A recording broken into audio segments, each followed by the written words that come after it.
Okay, so this is the review for the iPod 5th generation Nano, 16 gigabyte gray version, and let's take it out of the package here. It comes with all the average iPod things: headphones, USB cable, the stickers, and all in this tiny little package, like always. And what you see first is the looks. And it's the new polished aluminum. As you can see here, it's not the boring old gray, it's polished aluminum. The color scheme is great too, gray and black. Also, it is 3 3/4 inches long, 1.5 inches wide, and 2.2 inches thin. It has a 2-inch, very, very, very bright screen. The format is pretty much the same, except that there's the new rolling cover art on the bottom. Now the screen is longer and I think is a little bit wider, and I know it's a lot more bright than the 4th and 3rd generation iPods. Now, to one of the issues, it weighs next to nothing. But when I say next to nothing is I have no idea when it's in my hand or not if I'm not looking at it. So it can fall pretty easily, and that wasn't a problem with the hard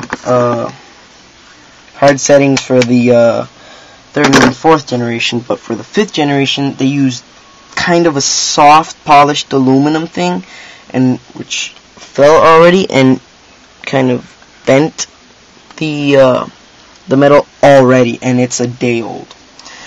Also, what everyone seems to love, the video camera. Has a pretty good video camera. Resolution is amazing. The 16 gigabyte version holds up to 16 hours of video, which is very good. But I can't help but notice they put a radio in it, they put a speaker in it, they put voice memos, they even put a fitness app with a pedometer, but they can't seem to put a camera that shoots only still pictures, only a video camera. That's something they should fix, in my opinion. And comes with a lot of extras, like, well, the camera. Comes with a speaker now. I don't know if the 4th generation brought it, but comes with a speaker with the music, which is quite good. It's loud, but when it's at full volume, the music starts to break up. And comes from the bottom here, from the port. Also comes with a radio, and oh god, forgot to stop that song. Comes with the radio.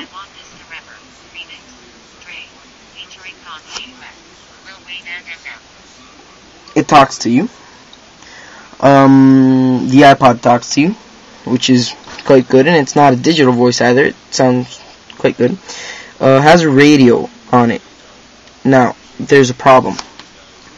The radio is not the best radio ever. You have to connect your earphones to hear it, because the main antenna is your earphones line. That is kind of bad, because you don't get much reception. When you do, you bend the earphones line and you lose a reception for all. I think they could have skipped out on the radio and did the still pictures thing very easily. Also, music quality, great. It's amazing, especially with a speaker. Speaker isn't that great, as I said, the music breaks up, but it's pretty good. And the camera quality is amazing. Really, I did not expect they could put such amazing camera quality in something so small. There's a camera on the back, and obviously has a microphone for audio, and overall it's a pretty good iPod. I mean, it's not the best iPod they've ever made.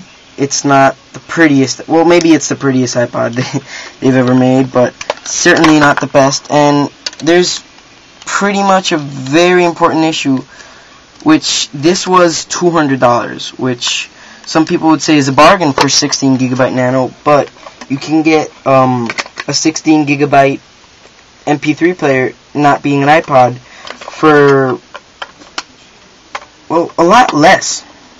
Generally around $100, which is half of the money you're paying for this guy. Now, in my opinion, with iPod, you're just paying $100 more for the iPod badge, and for the ingenuity of somehow fitting a whole bunch of basically stickers and cables in such a little package. Now, I'm not gonna take it away. This is a great iPod. I love the screen. I love the camera. The music quality is great. But I can't help to think I can just get a cheaper one. And I'm not sure really if you should get a cheaper one, because like I said, the quality in this is amazing. But if you want an MP3 player that's simply an MP3 player, there's even one with cameras that are 4 GB and are $50. I mean, it's pretty hard decision. If you want an iPod with an iPod badge, with an iPod casing, and a couple of Apple stickers, well then pay $100 more for this. But if you just want an MP3 player that does the job of an MP3 player, you can get one in Walmart or Radio Shack or any other store for half of the price, or sometimes a fourth or a third of the price than this Nano. Now that said, there's a huge range of other MP3 players, and also I want to get to the issue of the headphones in this. Now, these are the headphones right here, and I can't help to see that I bought a $200 iPod with no voice command.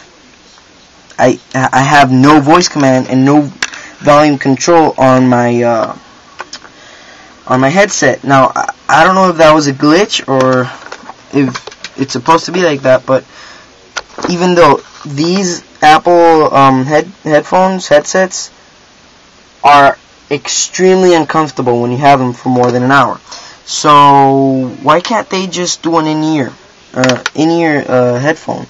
It's much softer, and I mean the quality in these is great, but you can just make them in-ears like these. And really, if you want, you can buy these at like Walmart for like $15, and the sound quality isn't as good, but you can use them for a longer time.